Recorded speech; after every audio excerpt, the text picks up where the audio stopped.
Har safar bolangizga aptekadan eng qimmat gijja dorisini olib berganingizda yoki uydagilarni maslahat bilan klizma qilib sarimsoq berganingizda oradan 2-3 hafta o'tib gijja yana qaytalanayotgandan charchadingizmi?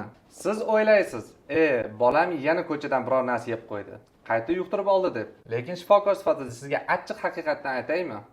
Gijja bolangizga ko'chadan qayta yuqqani yo'q. U aslida bolangizning ichidan hech qachon yo'qolmagan bo'ladi. Aksariyat ota-onalar bolaning axlatida gijja ko'rinmasa, mening bolamda gijja yo'q deb o'ylashadi. Bu eng katta va xavfli xato. Parazitlarning 80% turi ichakda shunday yashiringan holda yashaydiki, siz ularni oddiy ko'z bilan ko'ra olmaysiz. Lekin bolangizning organizmi sizga allaqachon signal berayotgan bo'ladi. Uyqudagi tish g'ichirlatish va yostiqqa so'lak oqishi, parazitlar ajratgan toksinlar bolaning asab tizimini zaharlaydi. Kechqurun yoki ertalab orqadagi anal teshigidagi qichishish bu gijjalarning tuxum qo'yish uchun pastga tushish belgisi. Sababsiz injiqlik va ishtahasizlik. Bola gohida mutlaqo ovqat yemaydi, gohida esa faqat shirinlik talab qiladi. Ko'z ostining ko'karishi va yuzdagi oq dog'lar. Bu parazitlar bolaning qonini va vitaminlarni o'g'irlayotganini ochiq belgisi. Tez-tez qorin og'rig'i, ayniqsa kindik atrofida parazitlar ichak shilliq qavatini ishlayotganda sodir bo'ladi. Agar siz ushbu belgilardan kamida ikkitasini farzandingizda ko'rgan bo'lsangiz va yillar davomida dori-yu klizma qilib ham natija olmagan bo'lsangiz, ushbu videoni oxirigacha ko'ring. Chunki hozir men sizga nima uchun apteka dorilarni va uy sharoitidagi usullar gijjani butunlay yo'qotmasligini aniq biologik va tibbiy sababini ochib beraman. Keling ochiq gaplashaylik. Bolada gijja belgilarini ko'rgan ota-ona birinchi bo'lib aptekaga yugurmaydi. Ular internetdan yoki YouTubedan eng samarali lifehacklarni izlaydi. Yoki buvlarimizning 3 ta mashhur usulini qo'llashni boshlaydi. Birinchi lifehack sarimsoq va sut qaynatmasi. Ikkinchi lifehack och qoringa oshqovoq urug'i berish. Uchinchi lifehack sarimsoqli yoki sho'r suvli klizma qilish. Lekin nima uchun yillardan beri shu 3 ta usulni qilsangiz ham gijja yo'qolmaydi? Shifokor sifatida buning aniq tibbiy sabablarini tushuntirib beraman. Birinchidan, oshqovoq urug'i va sarimsoq. Oshqovoq urug'idagi kukurbitazin moddasi va sarimsoqdagi fitonsitlar haqiqatan ham ba'zi parazitlarni biroz harakatsiz qilishi mumkin. Lekin ularning konsentratsiyasi o'ta kam. Ular faqat ichak markazidagi kattalashgan bir nechta parazitga ta'sir qiladi.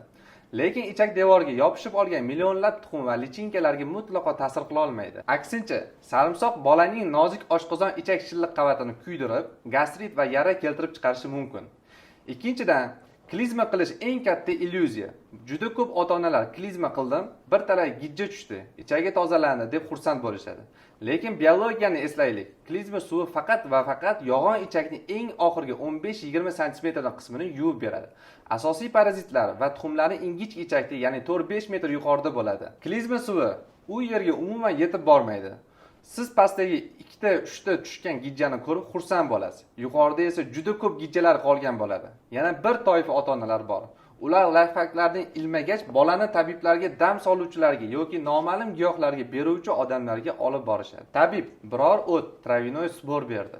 Gijjasi to'kildi deyishadi. Lekin u giyohlarning dozirovkasi va tarkibi laboratoriyada tekshirilmagan bo'ladi. Ba'zi tabiblar giyohlar tarkibiga o'ta kuchli o'tkir it yurg'izadigan vositalarni qo'shadi. Organizm keskin ich surib, parazitning bir qismini chiqarishi mumkin.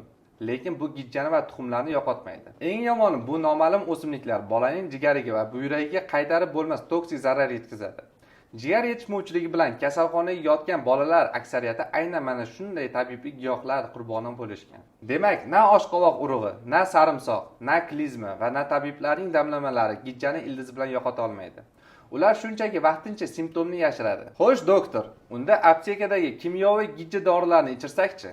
Ular o'ldiradi-ku, deysizmi? Aksariyat ota-onalar aytishadi. Doktor, biz uydagi lifehacklarni qilmaymiz. Birdaniga aptekadan kuchli gijja dorisini olib ichiramiz. Hammasi o'ladi-ku. Lekin nima uchun tabletka ichirganingizdan oradan 2-3 hafta o'tib, bolangiz yana tishini g'ichirlatishni, orqasini qichishini va injiqlik qilishni boshlaydi? Siz tabletkani kamroq berdingizmi yoki dori soxta edimi? Yo'q, sababi dorida emas, sababi parazitlar biologiyasida. Apteka dorilari gijjani butunlay yo'qotmasligining 3 ta radikal va aniq tibbiy sababi bor. Birinchi va eng katta sabab, apteka dorilari faqat kattalashgan parazitga ta'sir qiladi. Gijja bu shunchaki ichakda suzib yurgan qurt emas. Uning 3 ta bosqichi bor: tuxum, lichinka va katta parazit. Siz apteka dorisini ichirganingizda, u faqat ichakdagi katta parazitni o'ldirishi yoki shol qilishi mumkin. Lekin to'qimalarga, qonga va ichak-shilliq qavatiga chuqur o'rnashgan millionlab tuxum va lichinkalarga apteka dorilari mutlaqo ta'sir qila olmaydi. Ular qalin himoya qobig'iga ega bo'ladi. Natijada orada roppa-rosa 10-14 kun o'tib, o'sha doridan omon qolgan tuxumlardan yangi parazitlar armiyasi ochib chiqadi va sikl qaytadan boshlanadi. Parazitlar o'zini bolaning immun tizimidan va dorilardan himoya qilish uchun ichak devorida biofilm, ya'ni maxsus shilliq plyonka hosil qiladi. Sintetik dori bu biofilm ostiga to'liq kirib bora olmaydi. Bordi dori parazitni o'ldirgan taqdirda ham u parazit ichakdan darhol chiqib ketmaydi. U bolaning ichagida chiriy boshlaydi. O'lgan parazitdan o'ta kuchli zahar neyrotoksinlar ajralib chiqib, bolaning qoniga so'riladi. Natijada bolada kuchli allergiya, qusish, tana haroratining ko'tarilishi va ichak florasining barbod bo'lishi holatlari kuzatiladi. Aptekadagi kimyoviy antigermin dorilar bu o'ta kuchli toksik kimyoviy moddalardir. Ular nafaqat parazitga, balki bolaning jigariga hamda ichakdagi foydali mikrofloraga og'ir zarba beradi. Vaholanki parazitlardan himoya qiluvchi eng birinchi qalqon bu bolaning ichakdagi mahalliy immunitetidir. Sintetik dori bu immunitetni nolga tushirgani sababli bola bog'chaga yoki ko'chaga chiqishi bilan birinchi kuniyoq gijjani qaytadan ilib oladi. Ko'rdingizmi? Kimyoviy dorilar muammoni ildiz bilan hal qilmaydi.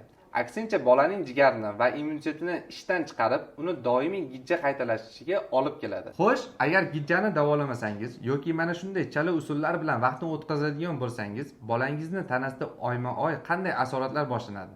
Ko'pchilik ota-onalar, gijja deyarli hamma bolada bor-ku, katta bo'lsa o'zi to'kilib ketar deb o'ylashadi. Lekin shifokor sifatida sizni ogohlantiraman. Gijja shunchaki ichakda o'tirgan qurt emas. U bolangizni tanasining ichidan yeyotgan tirik parazitdir. Ular har kuni ko'payadi.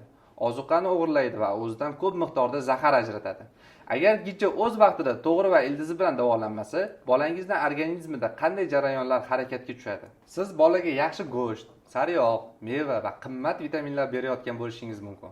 Lekin u ozuqalarning 80%ni sizning bolangiz emas, uning ichidagi parazitlar yeydi. Ular birinchi navbatda temir, B12, rux, sink va kalsiyni so'rib oladi. Natijada bolada o'ta og'ir anemiya, kam qonlilik rivojlanadi. Bo'y o'sishi to'xtaydi, suyaklari nimjon bo'lib, tengdoshlaridan jismonan orqada qola boshlaydi. Parazitlarning hayot faoliyatidan ajralib chiqadigan chiqindi, neyrotoksinlar to'g'ridan-to'g'ri bolaning qoniga va miyasiga boradi. Bunda nima bo'ladi? Bola doimiy ichki xavotirda bo'ladi. Sababsiz injiqlik qiladi, baqiradi, tutqanog'i tutadi yoki g'azablanadi. Bola tunda betoqat bo'ladi, tishini g'ichillatadi. Miyadagi diqqat markazlari zararlangani uchun u maktabda darslarni eslab qola olmaydi. IQ darajasi va aqliy salohiyati keskin tushib ketadi. Juda ko'p ota-onalar bolalardagi atopik dermatit, yuzdagi oq dog'lar, sababsiz surunkali yo'tal yoki badandagi qichishmali toshmalarni allergologga olib borib davolashga urinishadi. Yillar davomida allergiya dorilarini berishadi. Vaholanki bu allergiyalarning 90% manbai gijja ajratayotgan toksinlar bo'ladi. Qondagi allergik ko'rsatkich ko'tarilib ketadi.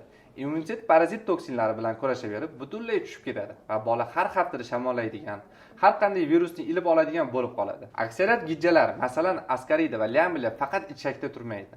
Ularning lichinkalari qon tomirlari orqali jigarga, o'pka to'qimalariga, o't pufayga va hatto ko'z hamda miyagacha yetib boradi va joylashib oladi. Ular o't pufayga o't dimlanishi va jigar to'qimalarining zararlanishi keltirib chiqaradi. O'pkada esa asossiz astma va doimiy yo'tal xurujlarini boshlab beradi. Ular o't pufagida o't dimlanishi va jigar to'qimalarining zararlanishini keltirib chiqaradi. O'pkada esa asossiz astma va doimiy yo'tal xurujlarini boshlab beradi.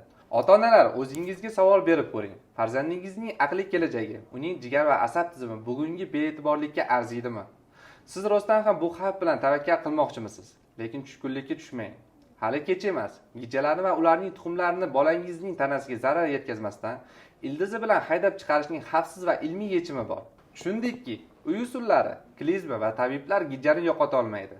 Aptekadagi kimyoviy dorilar esa faqat kattalarni o'ldirib, tuxumlarni va biofilm qobig'ini qoldiradi. Ustiga ustak bolaning jigarini zaharlaydi. Xo'sh, bolaga zarar yetkazmasdan parazitlarni, ularni biofilm qobig'ini va tuxumlarini ildizi bilan tozalaydigan xavfsiz yechimi bormi? Ha, albatta bor. Bu Rossiya Fanlar Akademiyasi olimlari tomonidan 18 yil davomida 2003-yildan 2021-yilgacha laboratoriyalarda va klinikalarda chuqur tekshirilib, bola uchun 100% xavfsiz va tabiiy deb tasdiqlangan dengiz kompleksidir. Uning apteka dorilaridan asosiy farqi u sintetik kimyo emas, balki ekologik toza dengiz tubidagi laminariya va trepang o'tlaridan tayyorlangan. U gijjalarga qanday ta'sir qiladi? Birinchidan, Biofilm qopig'ini eritadi. Dengiz o'simliklaridagi faol komponentlar parazitlar ichak devorida hosil qilgan shilliq himoya qopig'ini, ya'ni biofilmni parchalab tashlaydi. Ikkinchidan, tuxum va lichinkalarni zararsizlantiradi. U faqat katta gijjani emas, balki to'qimalarga yashiringan tuxum va lichinkalarni ham unib chiqmasdan avval yo'q qiladi. Uchinchidan, tabiiy va og'riqsiz haydaydi. Parazitlar ichakda chirib, bolani zaharlamaydi. Kompleks ichak peristaltikasini yumshoq oshirib, parazit va ularning toksinlarini organizmdan to'liq yuvib chiqaradi hamda ichakdagi mahalliy immunitetni qayta tiklaydi. Natijada gijja qayta yuqmaydi. Lekin eng zo'r va foydali tarafi bu emas. Gijja tozalangandan keyin bolaning tanasi o'ta nimjon bo'lib qoladi. Ushbu kompleks tarkibida 13 ta eng muhim vitamin va minerallar hamda dengiz kalsiysi jamlangan bo'lib, u bolani darhol qayta tiklaydi. Qon va zaxira uchun folat, B12 va C vitamini gijja o'g'irlagan qon va ferritinni zudlik bilan ko'paytiradi. Miya va asab uchun omega 3, xolin va B6 gijja toksinlaridan zararlangan miya va asab tizimini tinchlantiradi. Xotirani va dars o'zlashtirishni tiklaydi. Bo'y va immunitet uchun dengiz kalsiysi, D3, sink va yod gijja sabab to'xtab qolgan bo'y o'sishini tezlashtiradi. Suyaklarni va immunitetni toshdek mustahkamlaydi. Ko'z va teri uchun lutein, biotin, vitamin A va E gijja bergan allergiya va dermatit toshmalarini teridan butunlay yo'qotadi. Ota-onalar, keling oddiy hisob-kitob qilaylik. Agar siz gijjani tozalash uchun alohida dori, keyin anemiyaga alohida, immunitet, miya va bo'y o'stirish uchun 13 xil vitaminni aptekadan alohida sotib olsangiz, birinchidan, oylik xarajatingiz bir necha baravar qimmatga tushadi. Ikkinchidan, bolaga har kuni 10 xil sintetik tabletkani majburlab ichirib, jigarni zo'riqtirasiz. Ushbu 100% tabiiy kompleks esa barchasi bitta shisha idishda jamlangan. Siz ham pulingizni, ham bolangizni sog'lig'ini asrab qolasiz. Ushbu 100% tabiiy va 18 yillik ilmiy asosga ega Actimate Kids haqida to'liq ma'lumot olish va buyurtma qilish uchun video ostidagi havolaga bosib hozirroq ro'yxatdan o'ting. Yoki Telegramdan botga o'tib buyurtma berish tugmasini bosib shu yerdagi saytdan ro'yxatdan o'ting. Vaqtni boy bermang, farzandingiz salomatligini ishonchli qo'llarga topshiring.